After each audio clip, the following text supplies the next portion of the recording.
I'd like to call the meeting of the City Council for March 4th to order. Mr. Plummer, would you like to lead us in the Pledge of Allegiance? Thank you for the privilege. I pledge allegiance to the flag of the United States of America and to the republic for which it stands, one nation, under God, indivisible, with liberty and justice for all.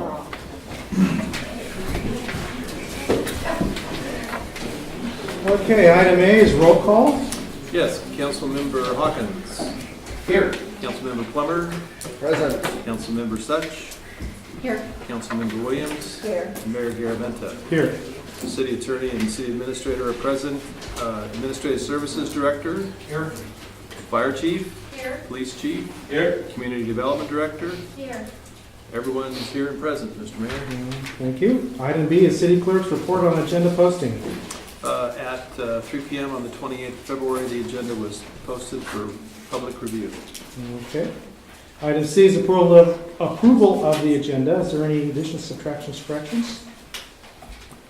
Seeing none, we'll move on to D, presentations, if there are none. E is public comment on non-agenda items. The public may address the council on any item of public interest not otherwise on the agenda that is within the jurisdiction of the city. No action may be taken. Matters to be addressed may be referred to city staff or placed on the subsequent meeting agenda. Speakers are limited to a 5-minute presentation. I understand there are a couple people that want to come up and speak on a non-agenda communication. That's your cue.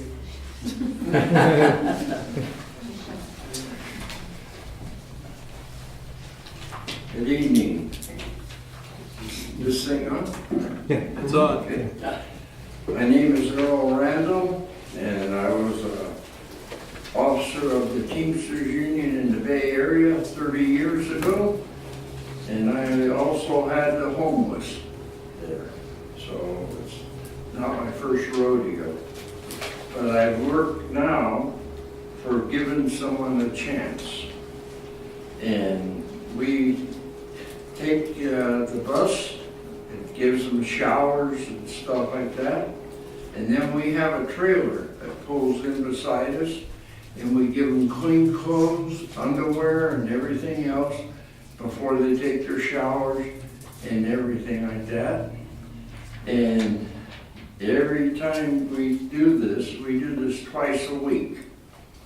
And we are at the old Sonora hospital down there where they tore it down every Wednesdays and stuff like that. And Thursdays we were at the drop-in center of the old DMV. Give someone a chance. These people there are homeless. The homeless people up there, we've cleaned up the area. Nobody's ever helped them there to give them a garbage can or help them put the stuff there. They just threw the stuff on the floor. But they were the ones that wanted to clean up the area, and they've been doing that. And we've been going there to help them with it and everything else like that. These people are very nice people. Whether you know it or not, these people are always going to be around here. They've been around, and they're doing great progress with a lot of things. They're helping us out with things, but we need garbage pickup, and I'd like to see them give us free porta potties. I'd like you people to put us on the agenda to discuss this at another date.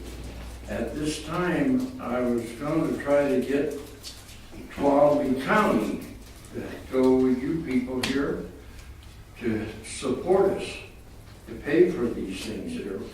But we do need porta potties out there, otherwise we're going to have a real epidemic. And Waste Management has been doing wonderful for us. They gave us 4 dumpsters, and we filled them. Plus, we took a load to the dumps ourselves on the trailer. And these people there are working just for a hamburger and a Pepsi we give them. That's all we got. But we need the public's help also. But we've been getting the public's help. There was one fellow that read in the paper how old I was. And he said if a guy could do that at 87, he was 70, and he wrote us a check for $510.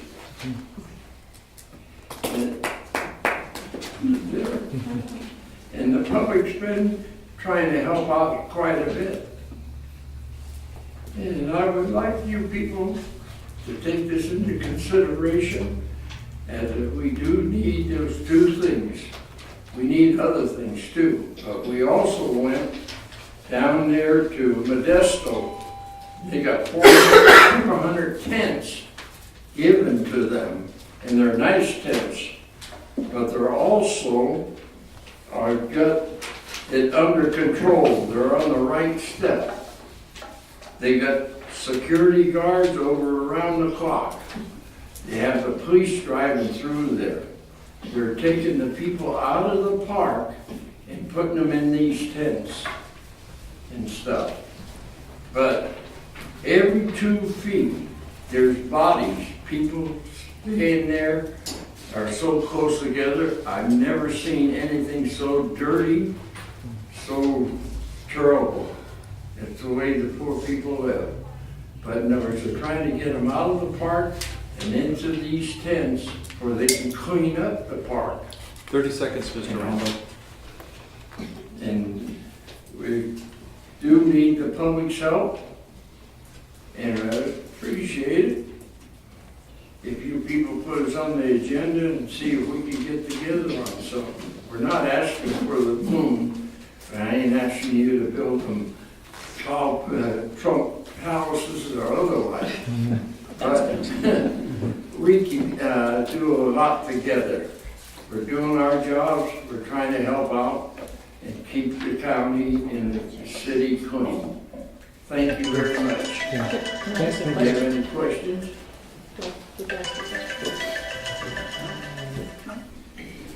Do we, yeah, I guess we ask a question. For public comment, can a question be asked From the council. from the council? Sure. Yeah.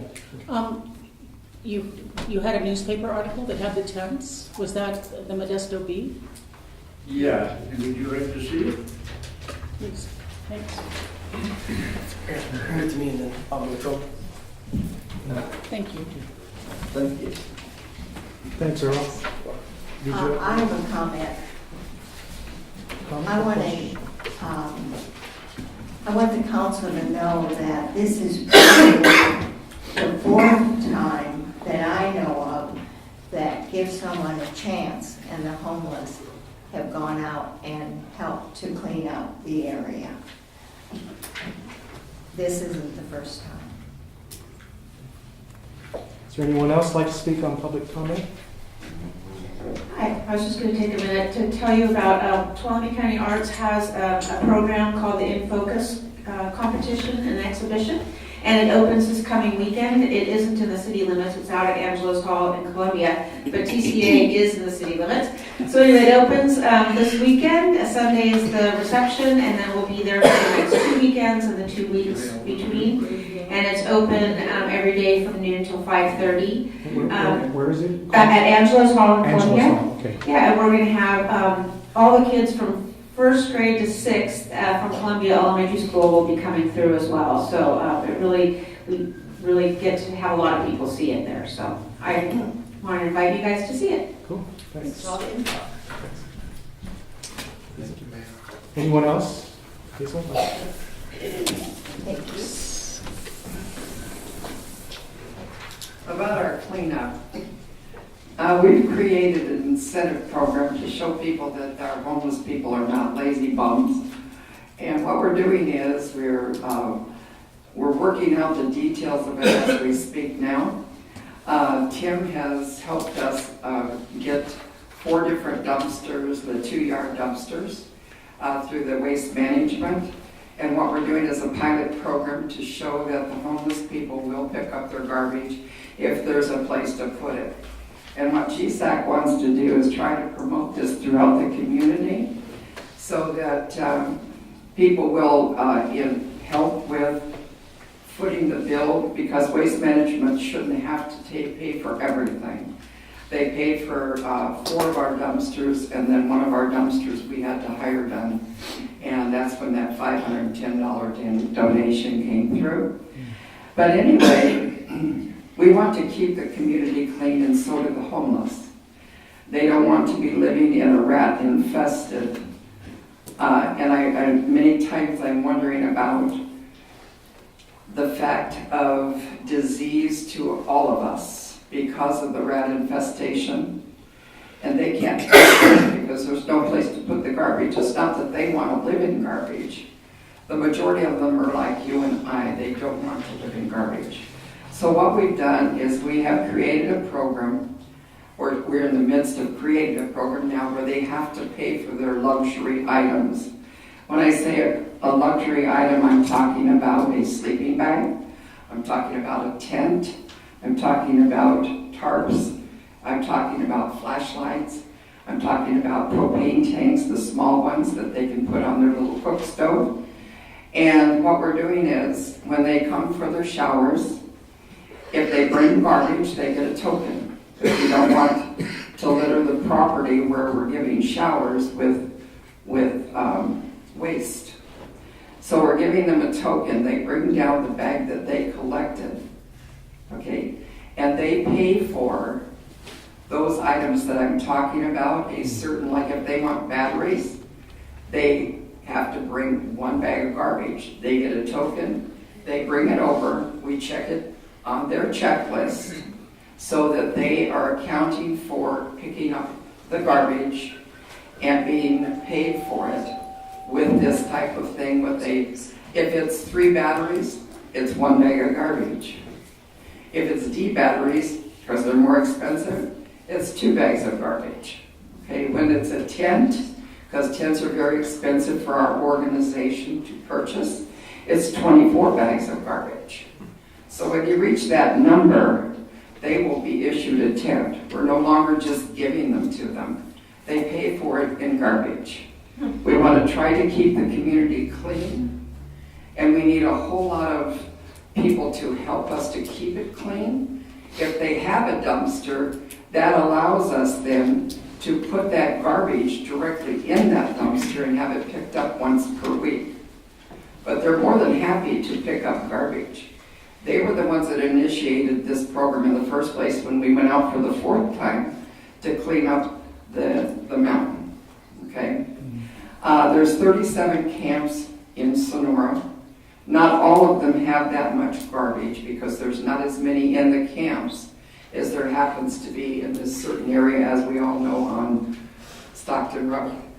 Okay, that's one of our biggest. We have about 60 campers there on Stockton Road. Okay, and they are more than happy. They were just anxious and excited to be able to get this garbage out of their way also. It draws the fire ants. It draws all sorts of critters, and it's not a healthy situation in the first place.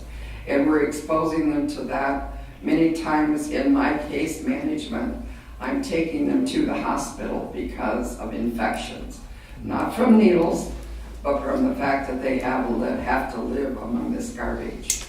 The women, for their Kotex, use dried leaves until the shower bus came in. Now we give them feminine products because they had vaginal infections. They had all sorts of problems going on. So that's what we're working on right now, to try to eliminate and to keep our community clean. Because the homeless are homeless. They're you, they're me, they're the next guy down the block. They could be your best friend and have their home taken away. Anything could have happened to them. We have a lot of mental illness out there, which we work with them very closely. And we get them to the proper agencies, and we also give a whole lot of counseling to them also. This month alone, I have 5 homeless people getting jobs. I'm negotiating cars for these people now. One of them has a 2-month-old baby, but his wife can't even live with him because they are homeless. She went home into Placerville with her father because they have a small baby. Okay, Hazel, you need to wrap it up. Okay. Anyway, he's going to be working at JS West. He's a wonderful young man, and we're working very closely with them, and we love them all, no matter what walk of life they came from. Thank you very much. Thank you. Before you go, question I want to ask you. If someone wants to donate or to volunteer with you, how do they get a hold of you? They get a hold of us through our website. Okay, which They is? can also call us at 588. I'm sorry? 588 Okay. 8377. I had to think. My brain. Anyway, 8377. That's our corporate number. We're on Ring Central. So it will say if you want to talk to Hazel Mitchell, dial 101. And it comes right straight to me. Okay. If they want to, if you're in this group and so forth, if you want to call me personally, get hold of me on 206-8065. That's my cell phone number. I don't give that to just everybody. You put it on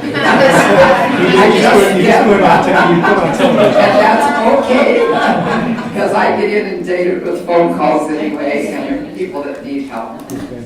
And your website? And what's your website? Our website is gsactc.org. Okay, GSACTC.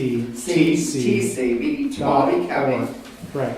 and give someone a check is Okay. GSAC. I just want to make sure they get it on the TV and. Okay. Yeah. That's I it. did. All right. Thank you. Thank you. Is there any, thanks. Anyone else like to speak on? I'd just like to commend you for this is incredibly innovative, and it's what I hoped would come out of some of our own efforts. That's wonderful. Thank you. Anyone else like to speak on the public comment portion, non-agenda item part of our agenda? Okay, seeing none, we'll move on to item F, is consent calendar. Items on the consent calendar are considered routine and will be voted on in one motion, excuse me, unless a council member or member of the public has a question or wishes to discuss an item. In that case, the item will be removed from the consent calendar and considered separately. There are two items. One is the approval to pay invoices on previously budgeted expenses on May 5th, 2019. March 5th, sir. I'm sorry, March 5th, 2019. I can't have myself. First May. The first May, yeah, the early May. And item 2 is approval of disbursements in the amount of $143,375.27 on March 1st, 2019 for payroll inclusive of employee salaries, employer and employee taxes, and retirement contributions and miscellaneous voluntary employee deductions. Is there any public comment on the consent calendar? Seeing none, I'll bring it back to the council and see for a motion. Move for a motion. Second. Okay, it's been moved by Councilmember Plummer and second by Councilmember Williams to approve the consent calendar. I'll call for the question. All those in favor say aye. Aye. Any opposed? Seeing none, motion passes 5-0. Item G is unfinished business. There is one item, consideration to waive the second reading and adopt ordinance 855, amending section 17.04.284, 17.28.020, and 17.60.040, defining and allowing indoor storage facilities in the ML zone and by use permit in the C and CG zones. Director Keller.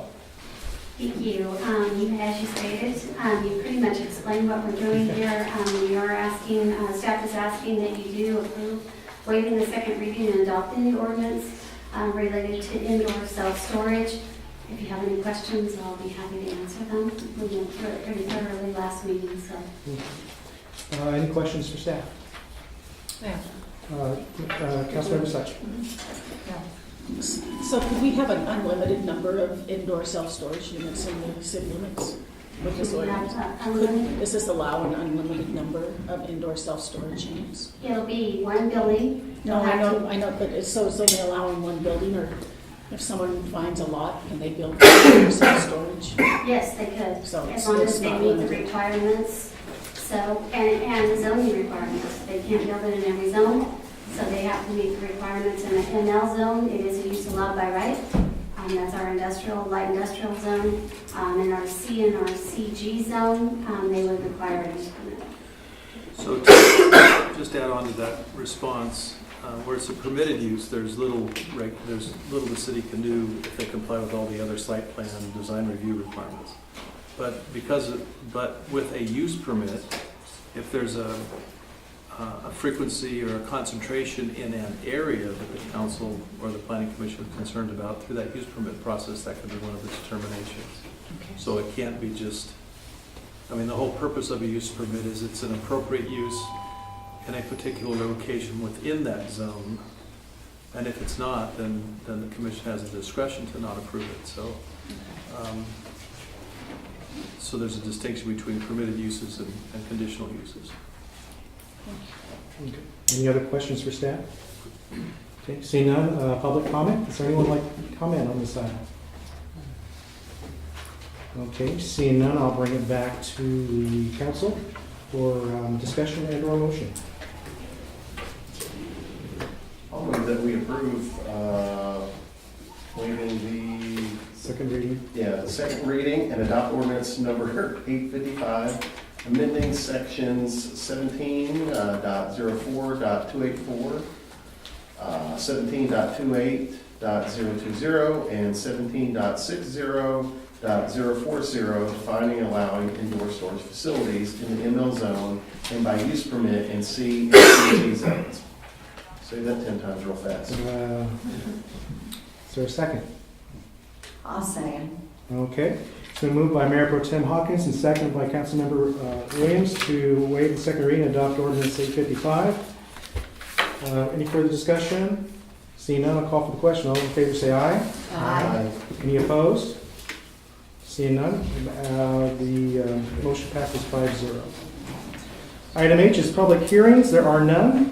Item I is new business. Number 1 is consideration to approve a special event permit application to allow the closure of School Street for the Sonora High School every 15 minutes event.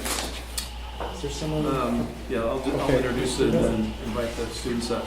So in your packet, you have a request for a street closure. It's to accommodate the every 15-minute event at Sonora High School at a date to be determined. We don't, as part of this process, don't want to disclose that date because it's announced. It's a surprise thing. Right.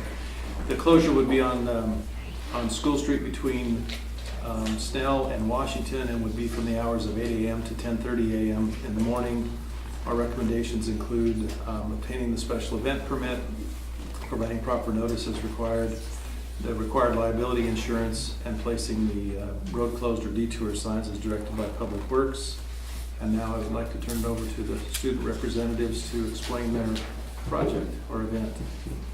Dear Sonora City Council, my name is Brianna Spring.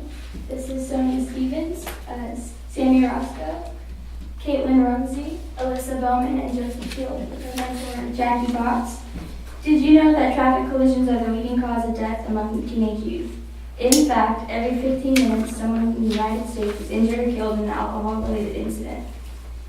Sonora Union High School, in conjunction with the California Highway Patrol and Office of Traffic Safety, is taking a proactive step in educating local high school students about making mature decisions when alcohol beverages are involved. Sonora High, in cooperation with various city, county, state, and local community groups, will host a program called Every 15 Minutes at Sonora High School on the dates that have been listed on the permit request and cannot disclose to the public at this time. Every 15 Minutes is a 2-day program involving high school juniors and seniors, which encourages them to think about personal safety when alcohol is involved. The program challenges them to make mature decisions and recognize their actions affect others besides themselves. We would like to ask for the permission to close West School Street on the predetermined date discussed so that we may stage our crash scene and have open access for only the agencies involved. The scene time, setup, and breakdown will take approximately 2 hours, from 8:20 to 10:30. The E15 Council has arranged for personnel from agencies such as the CHP office, Sheriff's Deputy, Sonora PD, City Fire, and City Fire to present on the scene during activity. We would greatly appreciate your participation in allowing for the temporary road closure to facilitate this event. Thank you for your time. Okay. Anyone else gonna say anything? Are you all set? Okay. So, appreciate you all coming out and doing this, and it's a yearly event, if I'm not mistaken. Bi-yearly between us and Somerville, I believe, Oh, yeah. okay, good. I think it's a real worthwhile project. What I'm going to do now is I'm going to ask if there's anyone else in the audience that want to speak on the item. So, is there anyone else is there any public comment on this item? Public comment, could I? Well, sure, come on up. Semi-public.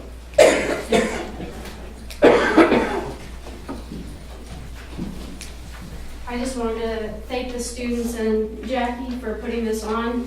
This will be my second year since I've been fire chief, helping out and participating in it. It's a really important program. It really does show the teens on a surprise day.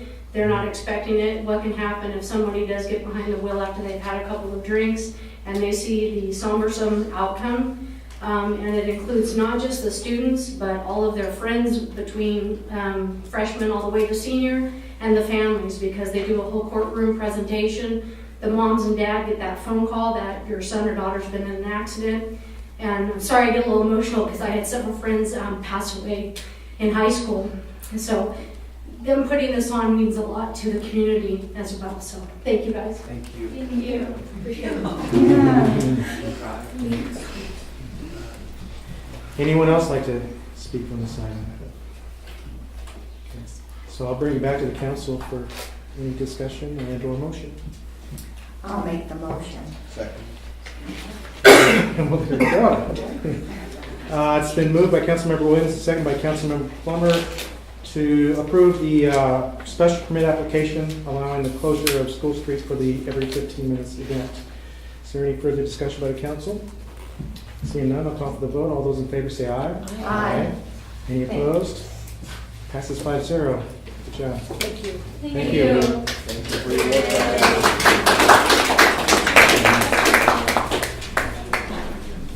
work. Okay, item number 2 is consideration to approve the closure of Lindbergh Street between Washington and Stewart Streets for 1 year as a trial period to allow its use as a pedestrian corridor and the installation of non-permanent improvements. Mr. Miller. Yes. Thank you, Mr. Mayor. You have included in your packet an outline of the proposal from the Vision Sonora Committee making a request for a 12-month closure of Leinenberg Street.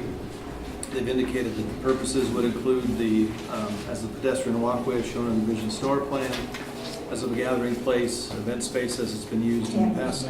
Yes, it's on. All right, I'll get closer. And a place for public art. And then they further describe the improvements that would be done in the interim, and I'll let Lori Lehman describe that to you since she's been involved with the committee in that regard. So staff is looking for direction on this request. We would monitor the closure over the next 12 months, and the council would have an opportunity to receive public input and then determine if it would be a permanent closure or at the end of the trial period open the street back up. So that's the request, and we do need council action if we are going to close it beyond what we typically do for a special event. If there are special events, though, held in Leinenberg Street, we would still require that they be processed through a special event permit application as we have in the past. Because it's still city property, and we still City property, it's got alcohol. Still a fruit fair. If there's alcohol being served, it needs to come to the council. If it's another activity, then there's time constraints and other conditions that need to be followed. So just because it's closed doesn't mean there's, anything can occur there. There'll still be that review. So they basically be, in essence, if it was Coffle Park, there's a park. You Yes. still would need a special Sure. permit. Yes, much Same. like Coffle Park. For the alcohol, exactly. Okay, are there any questions for staff? Seeing none, I'll go ahead and open the public comment. I think Lori wanted to. Okay. So on behalf of the Vision Sonora Design Review Committee, I just wanted to give a little bit more details on this. As Tim said, that this is in keeping with the desire for a more pedestrian-friendly downtown that was requested through the Vision Sonora plan. And the purpose fourfold is as a pedestrian walkway, as a gathering place, as an event space, and as a place for public art. So the trial phase of the closure would include trees and concrete security pots at either end of Lineberg Street, so that cars will know that this is no longer a street, it's pedestrian. Overhead lighting for security, bench or benches, a rebar tree for vines to create shade. It's a useful public art project. Painting the street surface and removing unnecessary signage. And then during that 1 year period, we'll also be still working on the mural design, hoping that we can do that at the end of the year. So our goals for this project, as we said, it would be temporary things, but it's a way of seeing what works and what doesn't work. See if we can successfully grow vines or trees in pots downtown, to see if any problems would occur with people gathering, see if the public can become accustomed to the closure. All installations are removable and considered experimental, so we'll see what works. Being a good neighbor, talking to the people who have businesses there, we always keep reminding everybody that this isn't for any specific business, but there still are businesses there, so we need to be good neighbors. And then to create a space that accomplishes those 4 purposes. So we just hope that you would see to it that, 1 year trial is a way of seeing if it works. Any Any questions? questions for Lori? He was looking at this, Mr. Turner. It's not quite germane enough. Okay, all right. Thanks, Lori. Okay, any other public comment?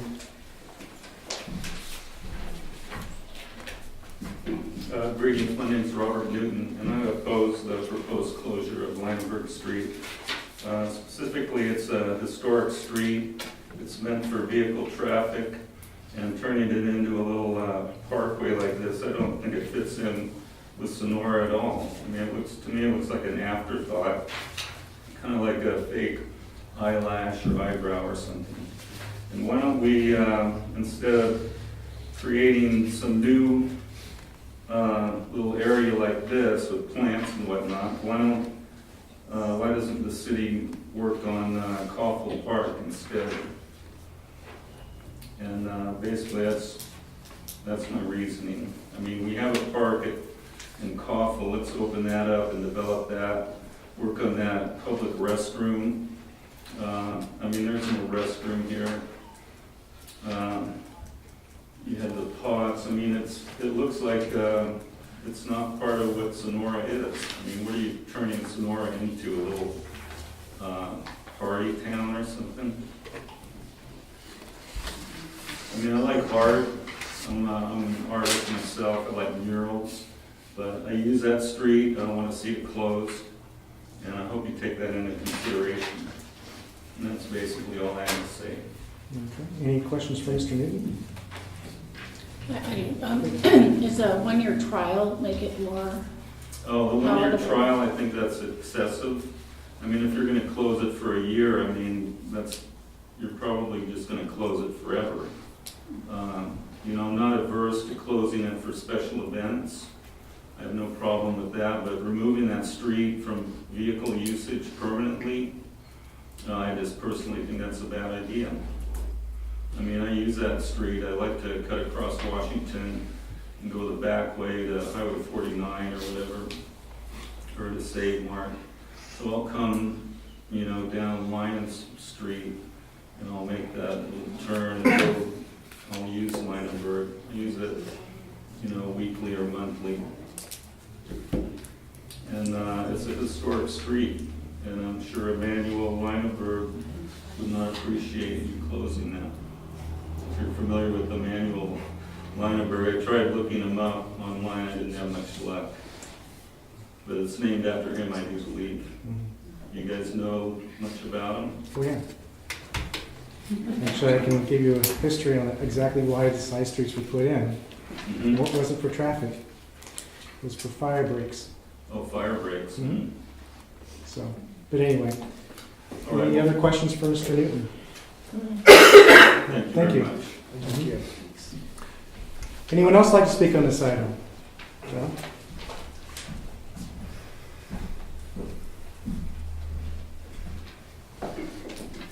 So my name is John Williams, and I own Mountain Home Gifts, the business at the corner of Leineberg and Washington Street. I've also been a resident of Tuolumne County off and on for nearly 60 years. And I have to ask the question, on a project like this, how will it affect business? Now I ask that because I think there's kind of a trend among planning and committees not to consider how changes in downtown Sonora will affect business. No one checked with Stu's Insurance when there was a plan to change the walkways, crosswalks up there. No one checked with Steve and Cindy Zielinski at Embers with a chance to put a park and a large sign in front. Now for me, owning a business right next to this, I have to ask the question, how will this affect my business? Will it have a positive effect, or will it have a negative effect? I have two concerns that I feel are negative. One, closing it will create an eyesore if it isn't kept clean. Now I know that the city maintenance staff is hardworking, but spread very, very thin. If it becomes unattractive, is that going to affect my business right next door? Now, more importantly, my other concern is that it becomes a location, an attractive location for vagrancy or people of bad behavior. Now, again, I know that the Sonora City Police are very hardworking, but spread very, very thin. So my concern is that customers, tourists, will become uncomfortable being near my store if that is the case. Now, I walk Leineberg Street nearly every day to work, because again, my business is right at the corner. And each time I walk down it, I think, why are we closing Leineberg? We've heard some planning of why. Could it improve pedestrian experience? It's 40 yards long. I'm skeptical that a tourist will come to Tuolumne County in downtown Sonora, walk up Leineberg and back down Leineberg, and go, boy, Sonora really has a great pedestrian experience. This is a wonderful place to walk. It's quite small. I'm concerned that if it's not a pedestrian experience, why close the street? To create a park. It's an awfully small park. We've already determined that.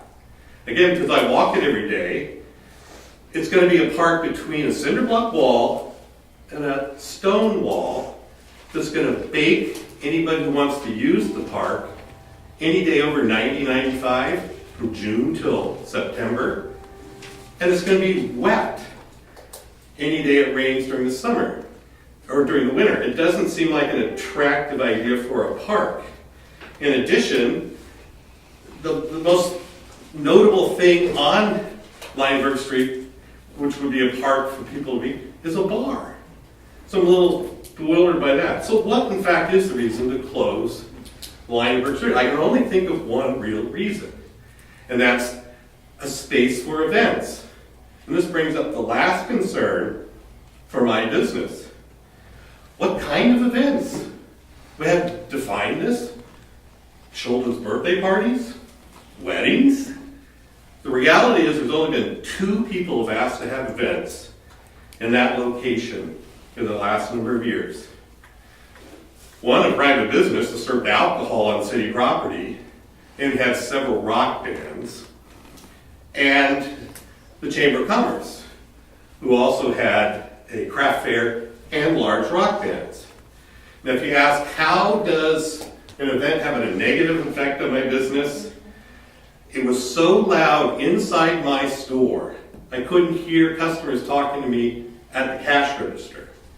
I was completely aware that people were uncomfortable being in the store. I don't know that a 90 decibel plus rock band in that tiny area is a positive experience for my customers. So I ask that if you consider closing it, that it be reviewed in 1 year. How did it affect my business? How did it affect the businesses nearby? But more importantly, these events, kind of a vague description. We don't know what they are. I am never notified as a business owner directly affected by a special event. I am never notified. It affects my business. I don't know the procedures for creating a special event, filling out forms, getting insurance. One more minute, John. I understand that. But you would think informing the businesses. So if anything, I would ask you two things: a review in 1 year and develop a process to notify business owners who are directly affected by any special events in this event space.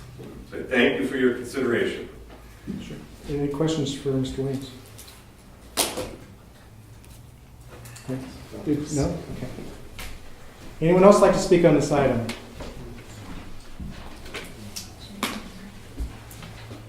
Good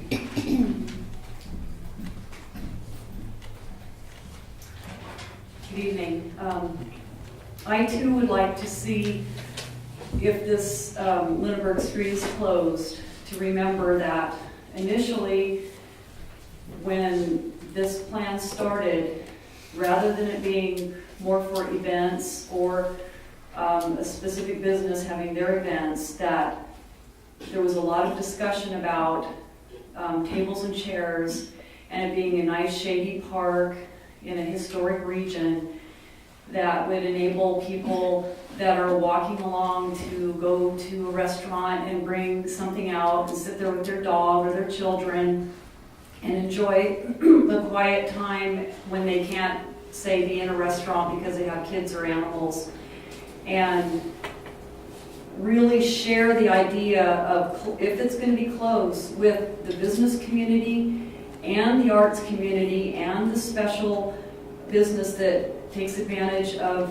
the space that's there, which, you know, is their right to do that. But remember that this street belongs to everyone, and if it's going to be closed, we don't have a place in downtown Sonora that has some nice little cafe chairs that are maybe iron that look like old Sonora or match some of the Italian immigrant or Irish immigrants that built those stone walls that would match and look sort of rustic and subdued, and have a place that is something that everybody can rest at rather than, and then come in and shop too. So it's something that this needs to be a broadened base so that it benefits everyone.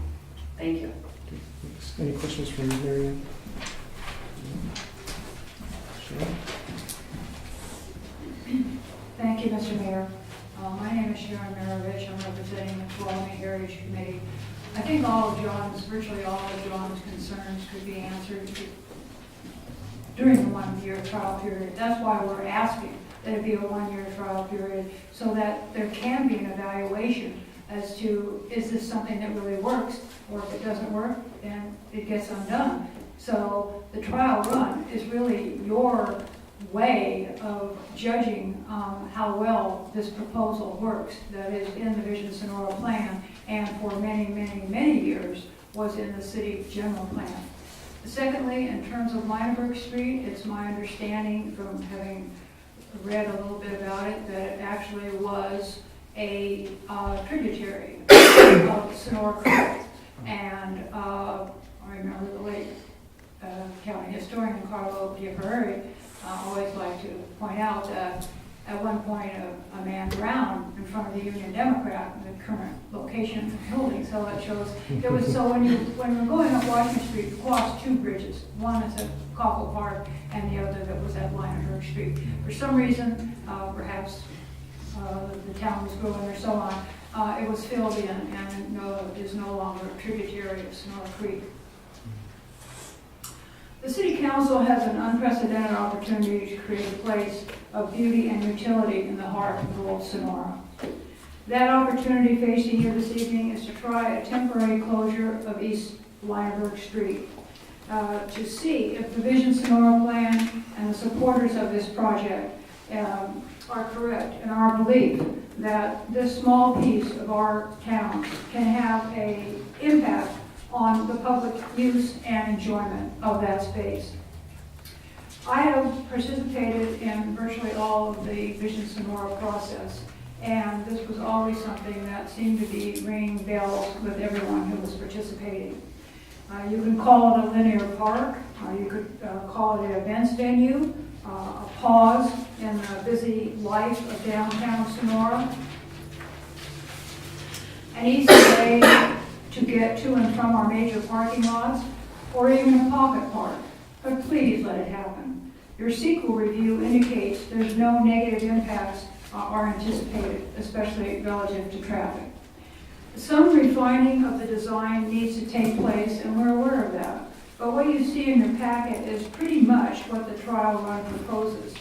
Although the mural on the Diamondback wall, for which there is permission, isn't shown, one of the ideas we had in our committee was a series of 3, 4, maybe 5 windows, and the visitor would look at those windows and might see scenes of Sonora in previous years, perhaps the gold rush, maybe the 1860s, Victorian times into the 20s, just to see how the town has changed over the years, gotten modern, updated, but still retaining the old-fashioned flavor and the beauty and the attractiveness it has as the queen of the southern mines.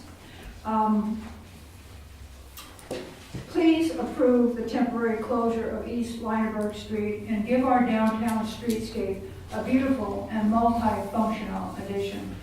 Thank you. Thank you. Is there any questions for Ms. Maravich? See none? Thank you. Anyone else like to speak on this item?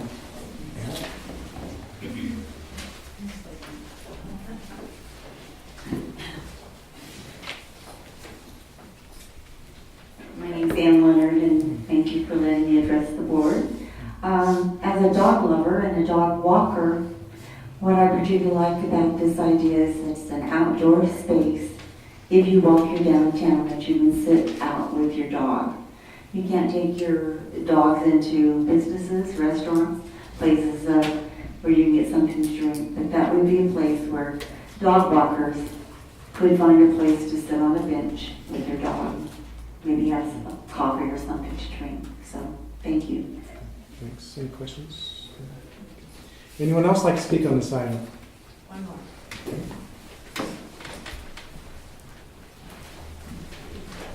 Barbara Dressler. I think I remember one event that we had on Lindenberg where they served alcohol, but they put up a chain link cage on Lindenberg. Does anybody else remember that?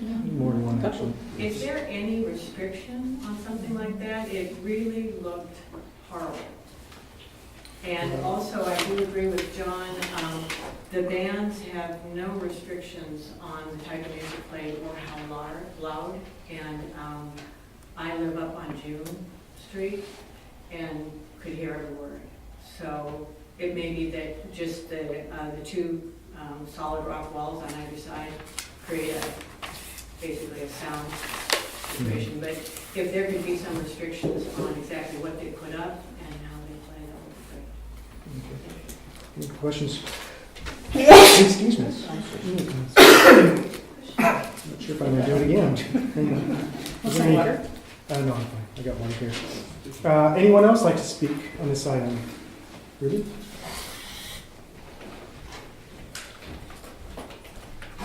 Good evening, Council. My name is Ruben Schonside, and I just wanted to speak in favor of this temporary closure also.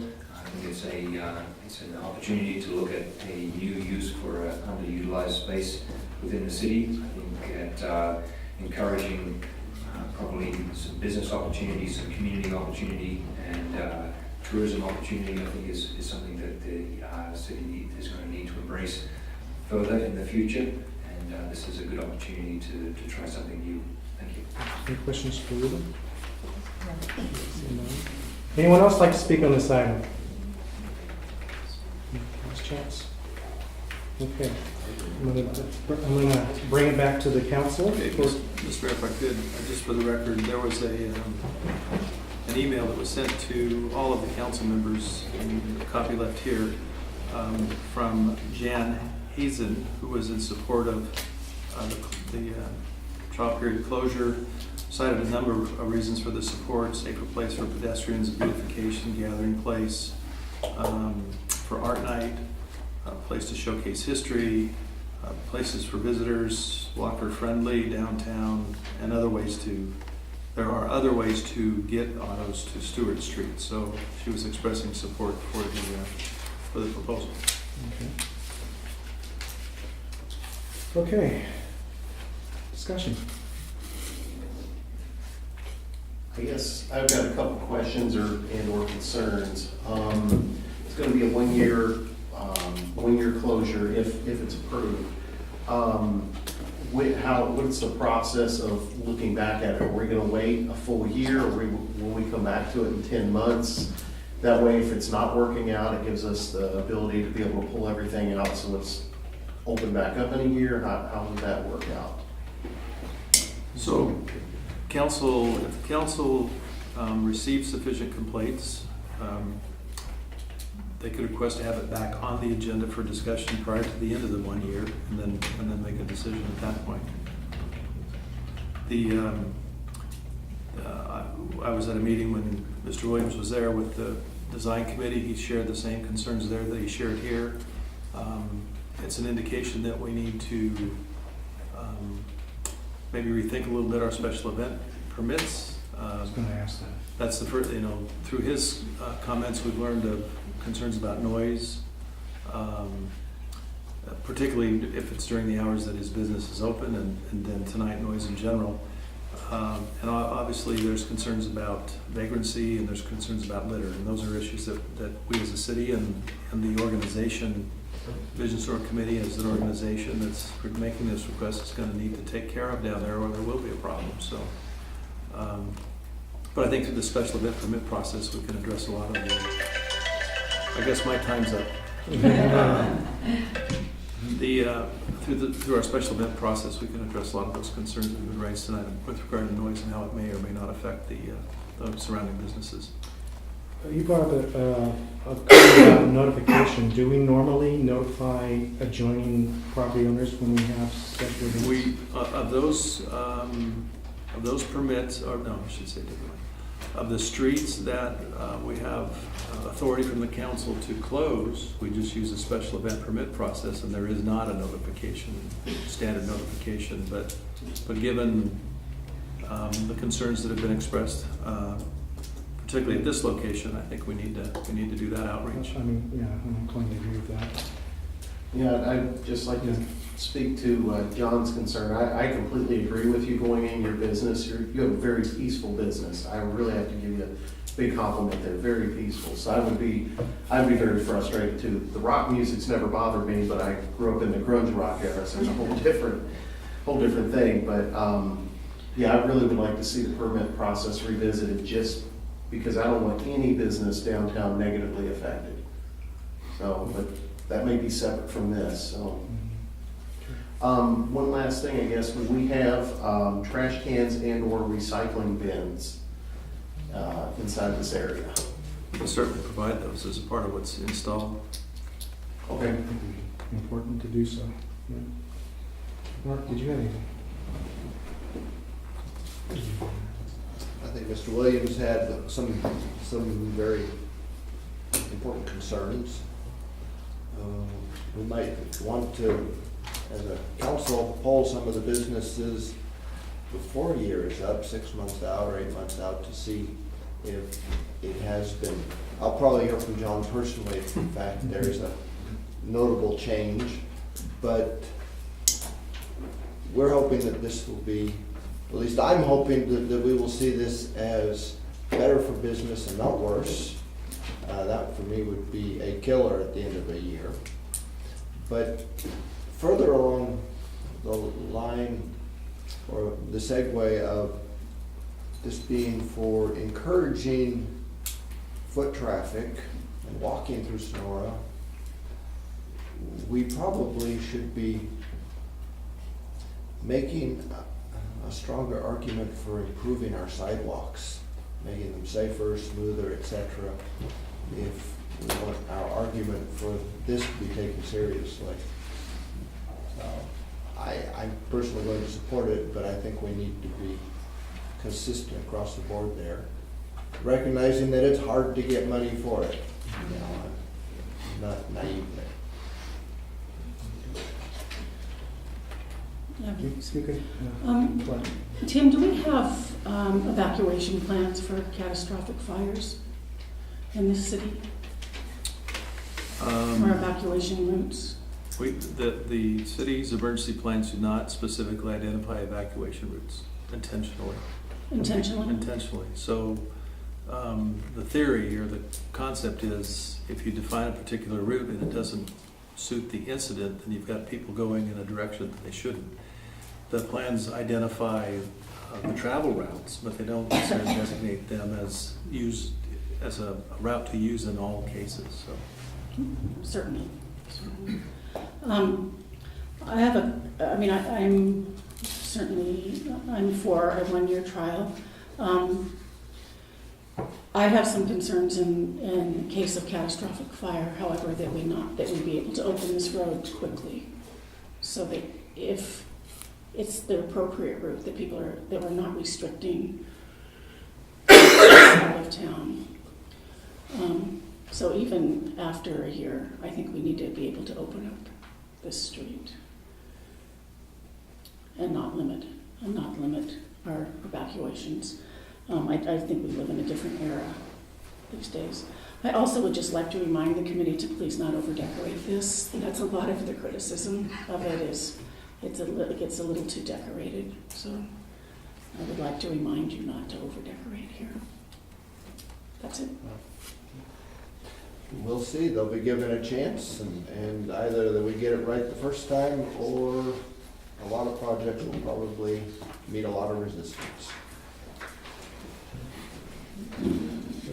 I would suggest that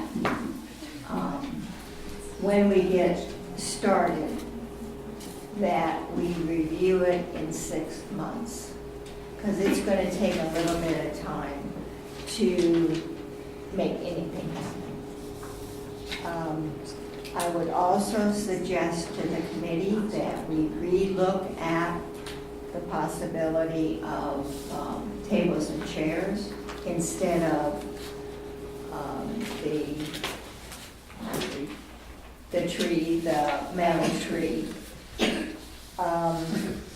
We need to put trash and recycle cans there. We need to put probably a doggy bag receptacle there. The whole project will be done in phases because we don't have a lot of money yet for anything. We have a little bit, about $1,750 to get started. So if anybody out there would like to help us, contact City Hall.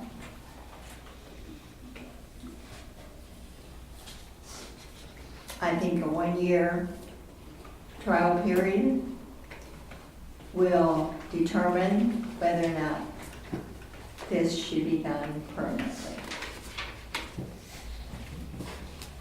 That's it. Okay. And comments I would make are, I'm glad that that the 1-year closure trial period was thought of as a way to take a look at this, because if it would have gone straight to permanent closure, I would not have supported that. I think by having the 1-year closure, we can iron out some of the problems that may or may not arise, and I think Mr. Williams has talked about some of the things that I fear may happen there. And the only real way we're going to find that out is if we do the trial period.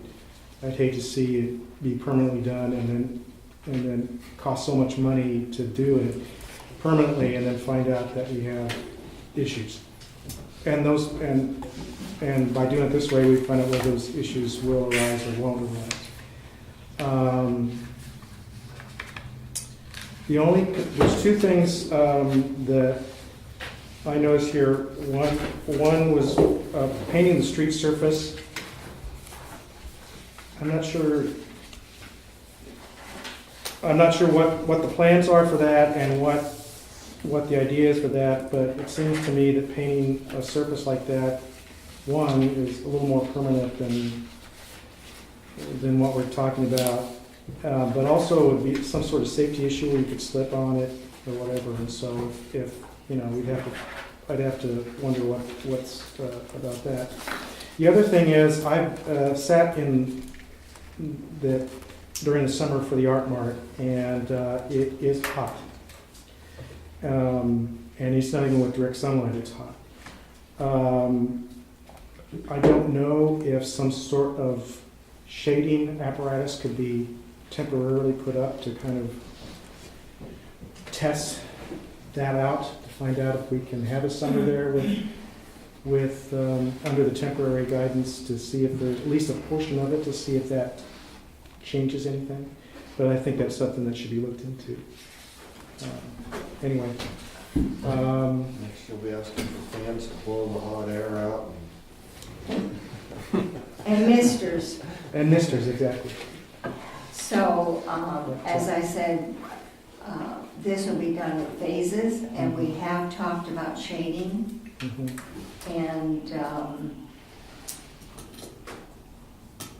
for the future, once we get the money to do it.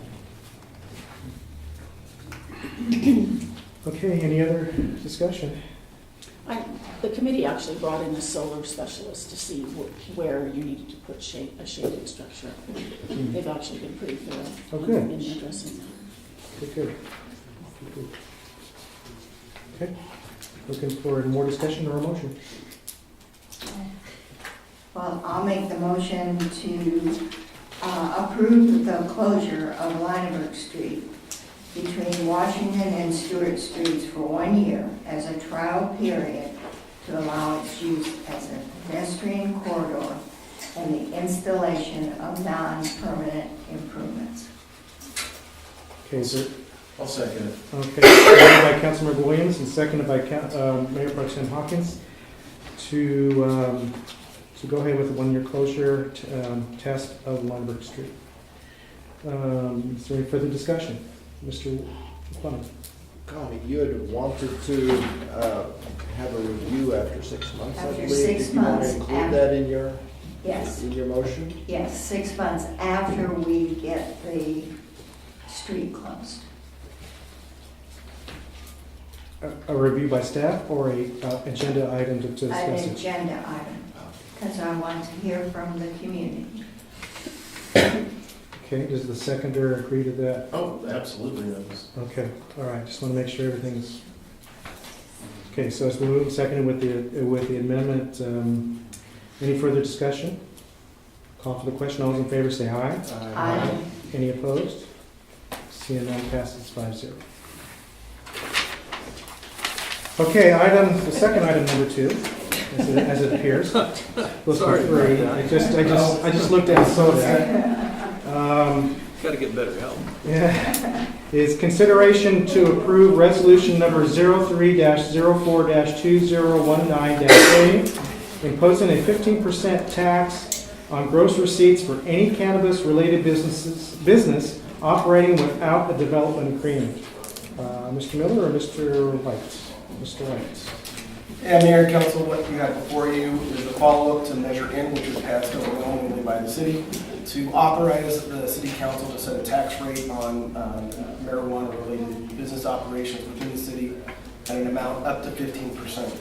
As we discussed, the Bureau of Cannabis Control, I should say, before that, the city went through a very extensive committee process to figure out what was appropriate in terms of business operations for marijuana businesses in the city of Sonora.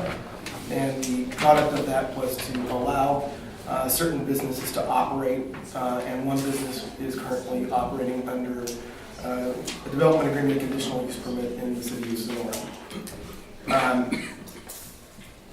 Subsequently, the Bureau of Cannabis Control has come out with a regulation which really serves more as an interpretation that anyone with a license from a local jurisdiction and the state of California can deliver anywhere in the state of California, be it recreational or marijuana, irrespective of the local laws and rules, in spite of the fact that the express language of Proposition 64 says that make local control over cannabis operations would be maintained, and specifically says that certain types of operations can be prohibited by the city. Within the city, recreational cannabis delivery is disallowed, as well as medical. And the only thing that we allow in terms of a retail-facing type operation is medical cannabis dispensaries, one of which has been approved and one of which is going through its process. So with that, and it's somewhat in response to the Bureau of Cannabis Control's regulations, and also as a way to give us some civil remedies against folks who would come in and illegally basically deliver here. We asked as staff's recommendation that you set the effective tax rate for those who are not approved by the city at 15%. So the ones that are operating would be governed by their development agreements and conditional use permits, and everybody else, if they came in here under the Bureau of Cannabis Control's regulations, would be subject to this 15% tax. I will say that this is probably the first of many different ordinances that we'll bring to you kind of governing this, particularly during, until such time as we prevail and on the kind of ridiculous interpretation is rolled back.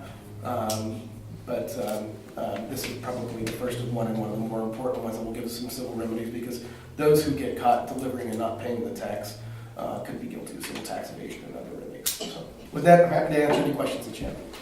Any questions? I have two. Other cities, are they up to 15% as well?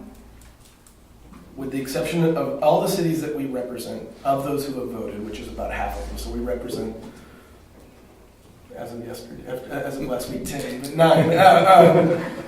And of those who have taken it, they've all gone to 15%, with the exception of Riverbank, who set their maximum rate at 10% when it went to the voters instead of 15% on a compassionate access issue. So, but everyone has maxed out what was allowed and approved by the voters And then in the cities that we represent. My other question is, how exactly are we going to be able to enforce this? Do we have a mechanism to know who might be coming this way? Or is it somebody telling us someone's delivering? I think it's a combination. I think that if our diligent police come up and find somebody is delivering in either black market or quasi-legal market, meaning that they're licensed in another jurisdiction but not in Sonora, then if those folks, we'll be able to audit them and figure out whether or not they're legal or not, and whether or not they've been paying taxes as they're supposed to. And if their failure to pay taxes would be one of the things that can be presented to the Bureau of Cannabis Control that would effectively force their hand in terms of revoking their state license. So, in other words, it gives us a mechanism to have a hammer for compliance. I think the hope is that those who are coming in through the legal system will, for fear of losing their license or getting caught, will come in and voluntarily comply. Practically speaking, I think that compliance will be low, and what I really think that you're going to have is a whole bunch of people in the black market. What the state has really created is a system where people in the black market will carry counterfeit documents, which will effectively make them look like they're legal and make it very difficult to prove otherwise in the moment when you pull somebody over. But it gives us additional civil and criminal tools. So we hope for compliance. Practically speaking, I don't expect it, but it gives us more tools to work with in the event that we find people doing things that they shouldn't do. It's an unsatisfying thing. The state has created a very unsatisfying situation. I know, I'm upset about that as well, so. We're just going to go in, beat them. That would be the best outcome. Yes. It's the day that we're hopefully get to come back here and celebrate. Since y'all effectively broke the story and made us go viral, so. Actually, it was Alex. Who's not either? No. Okay. Connie, anything else? No, I guess the last thing would be, have we found anybody, have we stopped anybody that has been delivering in the city of Sonora? And I guess our police chief could probably answer that question. I don't know. No one to my knowledge, and there's no enforcement mechanism yet. Okay.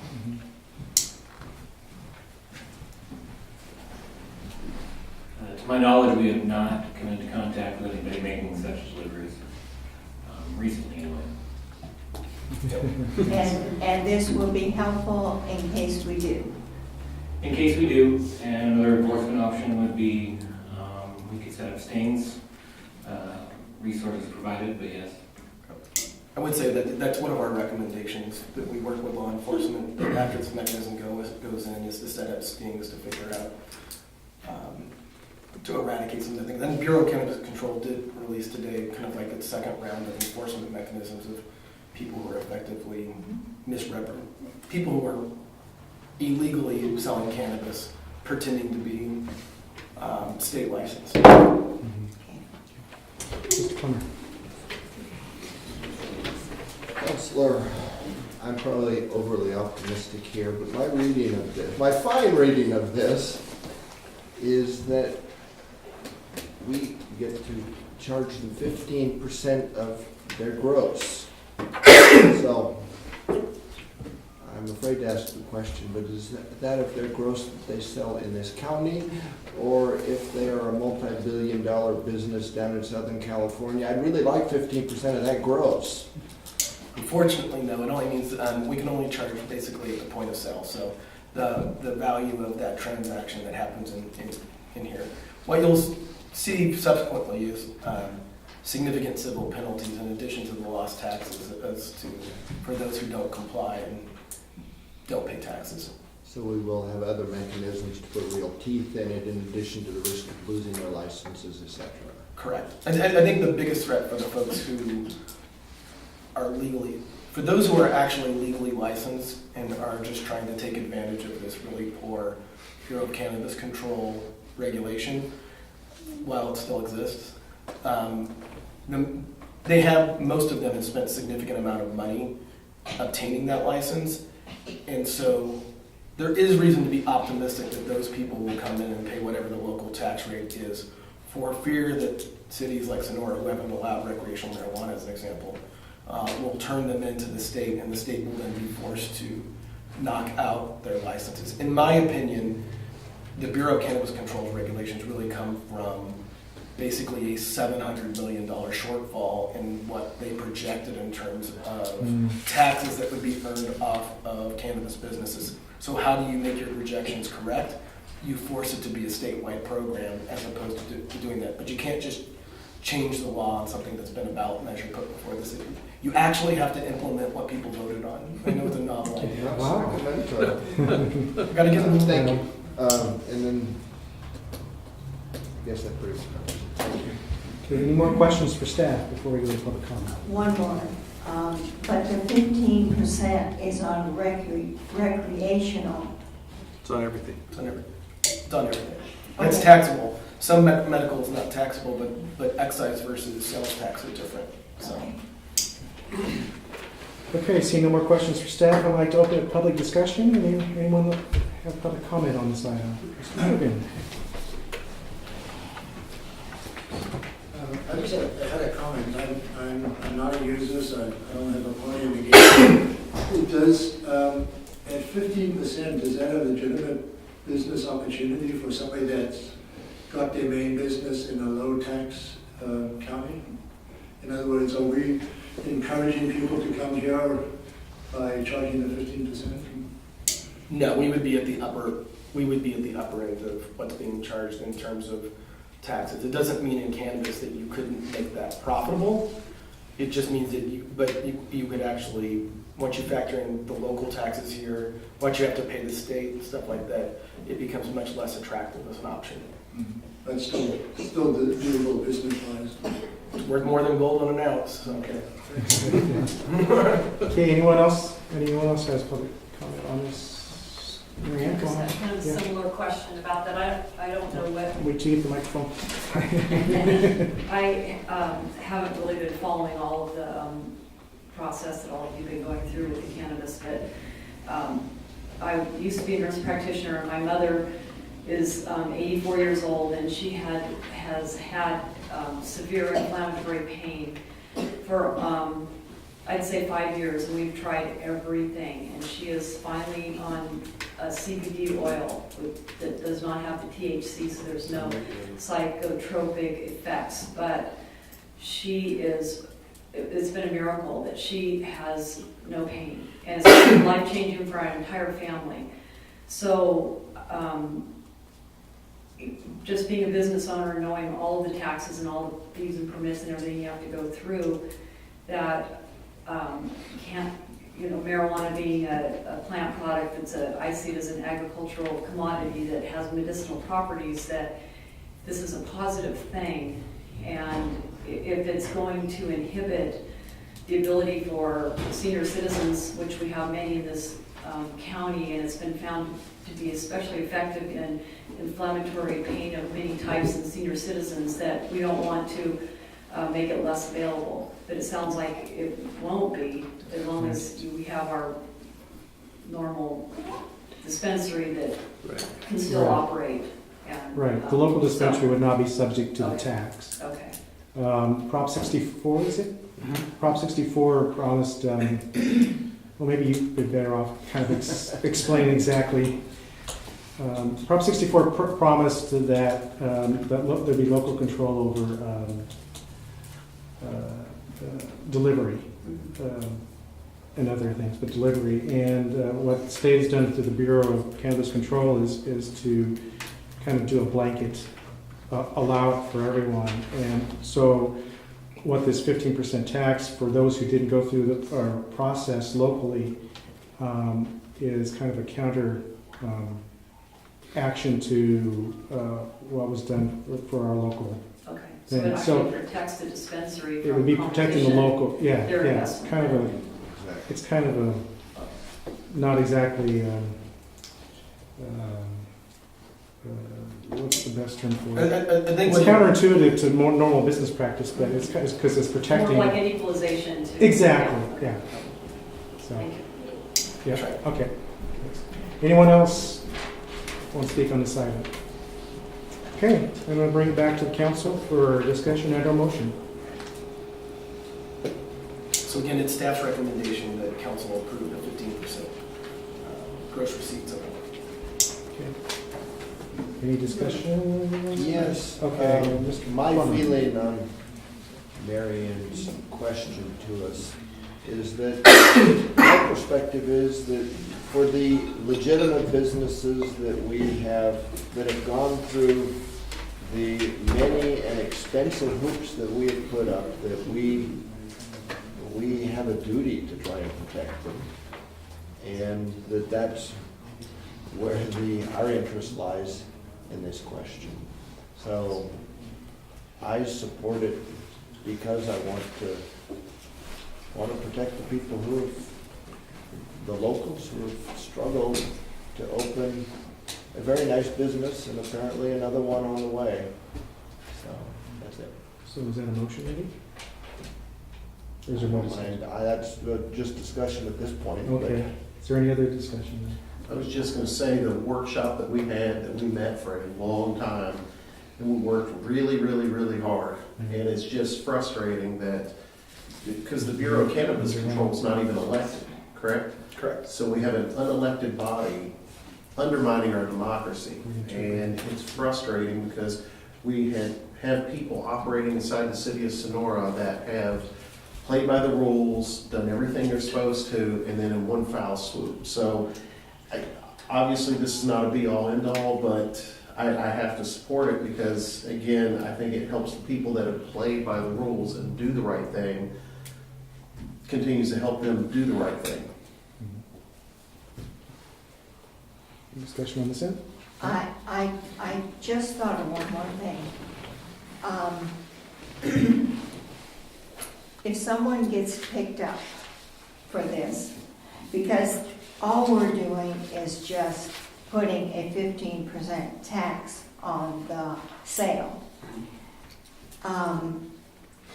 Are there other avenues that if a person is caught doing this several times, that they will get additional incarceration or nothing? No, it's not a criminal offense. There will be other civil penalties that we'll bring back to you. So we get to adopt, because this was passed by the voters, we can adopt this by resolution. But the other stuff we're gonna have to bring back, it's gonna have to be noticed and has to go through the ordinance process, two hearings, 30 days before implementation. So this is kind of what we could do quick, kind of in response to what's going on. But we'll bring something back that has lots of nice penalties. Okay. You know, looking back to make sure that folks would be dissuaded from not making the right decision. Okay, that's what I wanted to hear. And on that note, if it would be appropriate, I would like to move to approve resolution 030-04-2019-A, imposing a 15% tax on gross receipts for any cannabis-related business operating without a development agreement. Is there a second? I'll second. Okay, it's been moved by Councilmember Plummer and seconded by Mayor Pro Tem Hawkins to approve the resolution. Is there any further discussion? Seeing none, I'll call for the question. All those in favor say aye. Aye. Any opposed? Passes unanimously. Okay, item number 4 is consideration to accept the fiscal year 2018-19 second quarter budget report for the 6-month period ending December 31st, 2018. Administrative Services Director, Mr. Dvorsky. Good evening. So this is just a review of the mid-year budget through December 31st, 2018. Just as a highlight, budgets are on track. Expenditures for the general fund are 48%, so they're all on budget. Revenues, sales tax was at 42%, within range of prior years. TOT as well was within range of prior years, very close in fact to what we've seen in prior years. The department heads have done a really good job sticking to budgets. It's been a very clean budget, very easy for me as a new finance person here. They've done a great job not pushing the boundaries with budgets, so budgets are doing just fine. The only real thing is the budget adjustments on page 12. There were 3 separate ones. One was to budget for cannabis revenue that we had not budgeted for at the beginning of the year.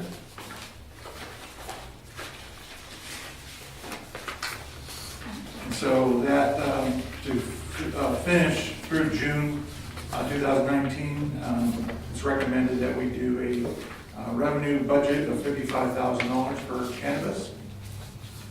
The other adjustment was to rental income. We do have a building that's empty and we're not generating rent from it. So that will be short this year of $50,000.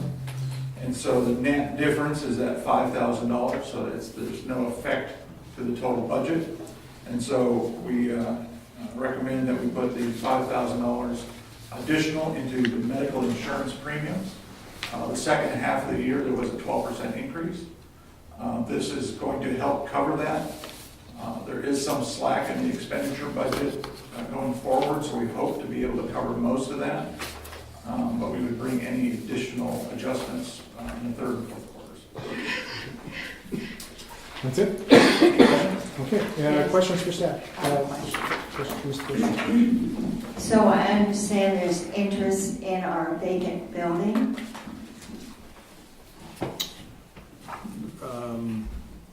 There's interest in our, so. To rent our vacant building. It is rented, based on the direction from the closed session. Okay, and was that taken into consideration for the budget adjustments? Yes. Okay, thank you. Correct? That's actually, That was your question? I actually have a question on page 13. Intergovernmental. Pro- Sorry, projected is 162%. Am I reading that correctly? Yes, you are. I'm just curious, how did that happen? I looked up in the I'm trying to think. There was a one-time transaction. Some of that was the worker comp reimbursement that we get for a employee out on workers' comp. So some of that is in there, and maybe be most of that reason why it's up like that. Thanks. I had another question, and it's more, I guess, edification in the budget per se, but when we have Orchard and those other big stores empty, is there a modification on the property tax so that we get less, or does the owner still have to keep paying the property tax as if rented? Property tax isn't dependent on Yeah, it's rental on value. value, it's on building and land value. But when they're empty, they potentially affect sales tax. But when there's other businesses of a like nature, we find that a lot of those purchases are redistributed to the other businesses. Not necessarily in 100% in all cases, but that's more typically what happens. And then further winding up the TCEDA, how much is that gonna hurt us? And That's not part of this report. But when we have a better idea of what those costs are, we will be adding that to your agenda for discussion. Thank you very much.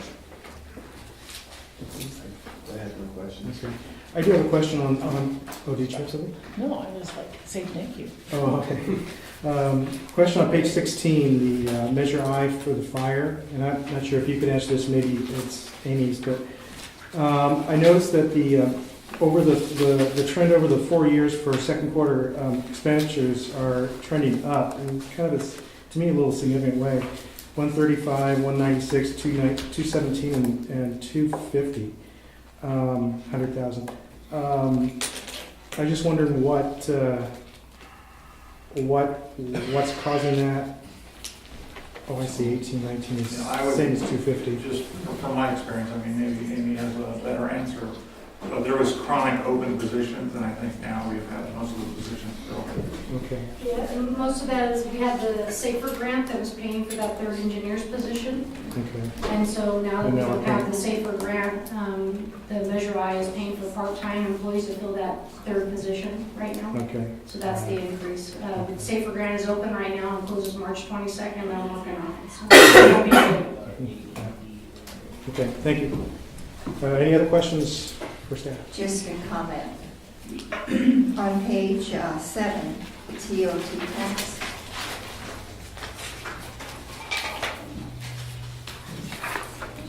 I know we've had fires and we've had drought. Hopefully this year we won't have a drought and maybe we won't have fires. Yeah. But when we get to talking about economic development for the city, I want to make sure that we incorporate tourism into that conversation. Because we've been pretty flat on TOT tax.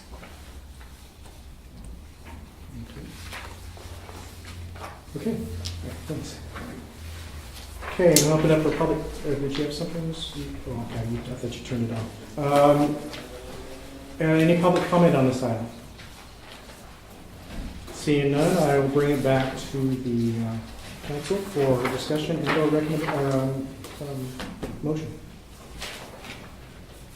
Great job, staff. Was that a motion? I was hoping. Go ahead.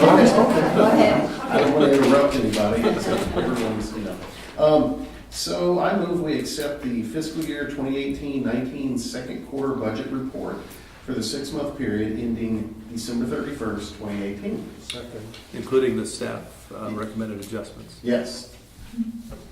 Yes. Good. Okay. Okay, so moved and seconded to accept the second quarter fiscal budget report. Is there any further discussion? If not, I'll call for the question. All those in favor say aye. Aye. Any opposed? Seeing none, passes unanimously. Item J is monthly reports. There are none. Item K is Vision Sonora Committee report. There is none. Item L is communications. There are none. Item M is council member and department head reports. And well, I guess we'll start in the back with Mr. Gorski. Would you walk all the way back up there and see if there's anything? Okay. Chief New? Nothing tonight, thank you. Okay. Chief Vanderwood? Nothing, thank you. Okay. Director Kellogg? I take her.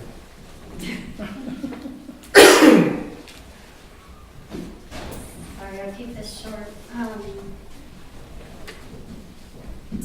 I wanted to remind everybody that we did have the Dragoon Run on February 24th.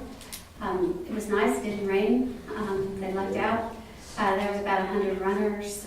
It turned out really nice. So, and that was done by a new group. They are a nonprofit, and they are the Dragoon Run nonprofit, and that's what they formed so that they can keep doing that event. Also, the Business Expo is this Thursday at the Opera Hall. It's from 5:30 to 8. It's a group effort of several different organizations, including the City of Sonora. We've been doing this for several years now. This is our 6th year, actually, that we'll be doing it. The topic this year is your business at risk? And we have Officer Ashley Brandow and our police chief will be there. And they'll be talking about preventing business theft.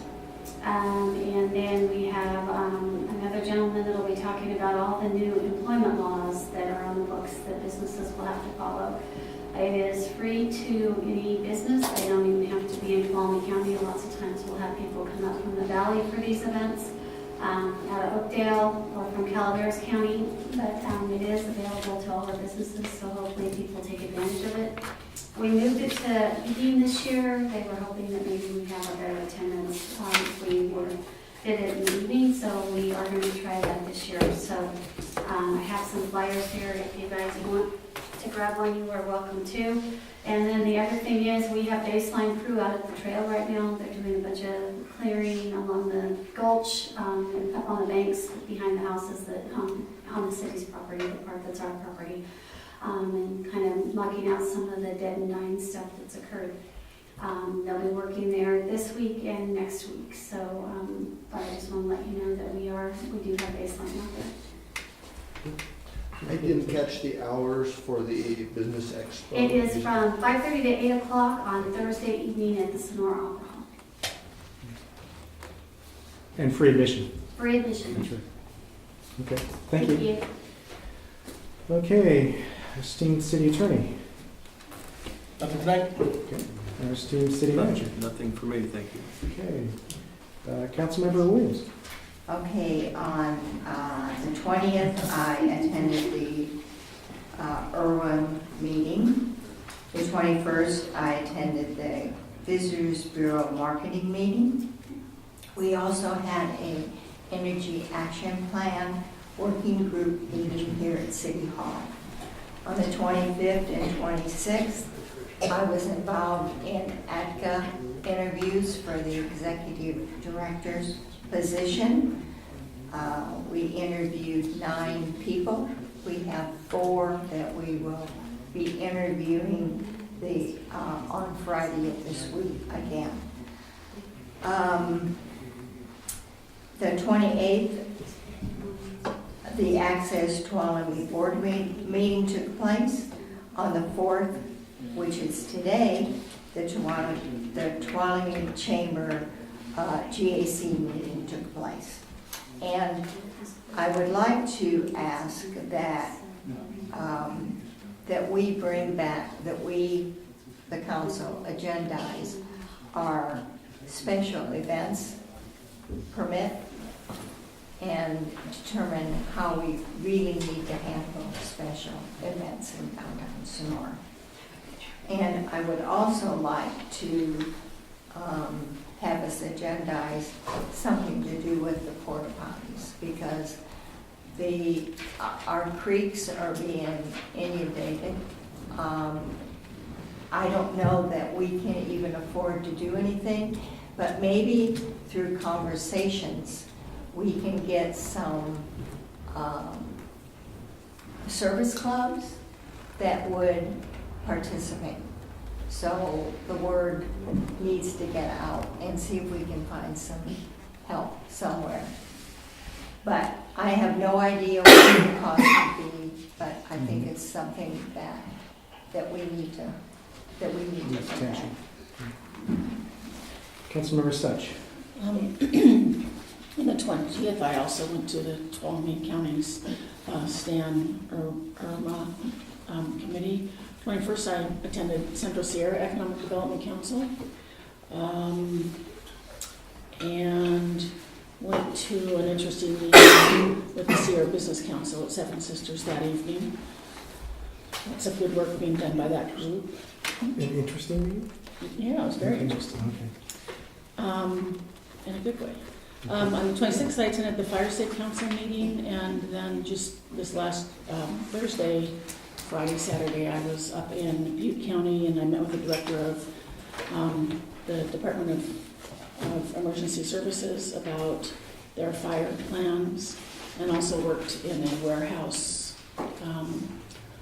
organizing donated goods that people donated for the campfire. Interesting. And I have information if anyone's interested in doing that. I can connect you with the right person. That's it. Mayor Pro Tem Hawkins. I have nothing. Stay dry. Councilmember Plummer. I'll be brief, but I would like to very much commend Hazel Mitchell and the formulation that their group has been working out. They're dealing with the problems caused and not fixing homelessness, which I think is far more approachable, and I think that they're doing something really creative, and it sounds like effective. And at least we want to give them all the moral support we can, and we will probably bring up some of those other issues at the appropriate times. Thank you. Okay. Since last meeting, we had the Parking and Traffic Commission meeting, but unfortunately we didn't get a quorum, so we couldn't actually meet. So that's those items we put off until the next, until March 20th. Attended the EDA board meeting that everyone knows about by now, if they didn't, you know. Attended the Visitors Bureau marketing meeting, also on Thursday the 21st. And also went to the energy plan meeting, which was very informative, and have now back in the loop for that, and so be attending that in the future. Attended the Cable Later or the Access Tuolumne board meeting on the 28th. The Government Affairs Council Commission meeting for the County Chamber this morning, and I think I'm leaving something out, but I don't remember what it was. That's it. There's no further business. I will adjourn the meeting.